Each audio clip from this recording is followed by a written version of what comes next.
سید عالم صلی اللہ علیہ وآلہ وسلم ارشاد فرماتے ہیں 4 چیزیں جس بندے کے پاس ہوں وہ کبھی بھی پریشان نہیں ہوتا، دکھ دنیا کے اس کے مٹ جاتے ہیں، اللہ پاک دکھوں سے آزاد کر دیتے ہیں۔ اور 4 چیزیں کیا ہیں؟ پہلی چیز سچی بات ہے، وہ جب بھی زبان سے نکالے سچی بات نکالتا ہے، اس کا قول کبھی جھوٹ پر مبنی نہیں ہوتا، وہ ہمیشہ سچائی پر اپنی زبان کو رکھتا ہے، سچ بولتا ہے، حضور فرماتے ہیں اس کی پریشانی ہٹ جاتی ہے۔ اور دوسرا جو امین ہے، بے ایمانی نہیں کرتا، اور تیسرا وہ جو اچھا اخلاق برتتا ہے، کبھی بد اخلاقی کا مظاہرہ نہیں کرتا، اور چوتھا وہ جو اپنے رزق کو پاک کرتا ہے، جس کا رزق پاک ہو جائے اللہ اس کے دکھوں کو ہٹا دیتے ہیں۔ صاحب آج ہم کمزور کیوں ہیں؟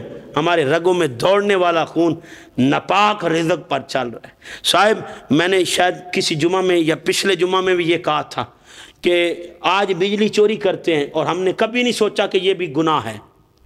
ہم تو کہتے ہیں ہم تو گورنمنٹ کی چوری کر رہے ہیں، ہمارا حق ہے۔ صاحب بڑی بڑی باتیں میں نے اپنے کانوں سے سنی ہیں۔ صاحب ذہن نشین کر لیں، 2-3 کاموں کی وجہ سے میں بڑا پریشان رہتا ہوں۔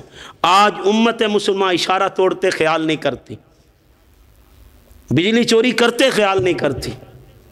یہ بجلی چوری کرنا بھی حق تلفی ہے۔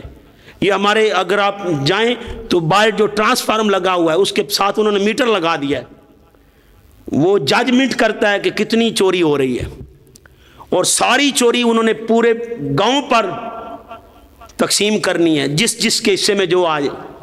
اب جتنے میٹر لگے ہوئے ہیں جنہوں نے بے ایمانی نہیں کی، آپ نے ان کا حق کھایا ہے۔ کل روز محشر کیا منہ دکھائیں گے؟ کیا یہ منہ لے کے جائیں گے کہ ہم لوگوں کے یونٹ چوری کیا کرتے تھے؟ کیا یہ جواب دیں گے؟ تو صاحب ذہن نشین کر لیں، ہم کیا منہ لے کے جائیں گے؟ ذہن ہم نے کبھی سوچا ہی نہیں کہ یہ بھی کوئی برائی ہے، ہم نے کبھی اس طرف دھیان ہی نہیں دیا۔ تو صاحب ذہن نشین کر لیں، ہم نے اپنے آپ کو روکنا ہے، اپنی من مانی پہ نہیں جینا، بلکہ اللہ کی رضا میں زندگی گزارنی ہے، اللہ کی منشا میں زندگی گزارنی، جو وہ چاہے وہی کرنا ہے، اس سے جس سے وہ روک دے پھر رک جانا ہے، اس طرف دھیان ہی نہیں کرنا، اپنی توجہ کو ہی نہیں لے کے جانا۔ تو ہم نے یہ آج کے بعد کوشش کرنی ہے۔ تو انشاءاللہ اللہ پاک دوستان گرامی قدر، یہ بجلی چوری بھی چوری ہے، ہم نے اسے کبھی چوری نہیں سمجھا، ہم نے اسے کبھی سمجھا ہی نہیں کہ یہ چوری ہے۔ تو آج کے بعد ہم نے احتیاط کرنی ہے۔ تو جتنے سن رہے ہیں وہ ارادہ کر کے جائیں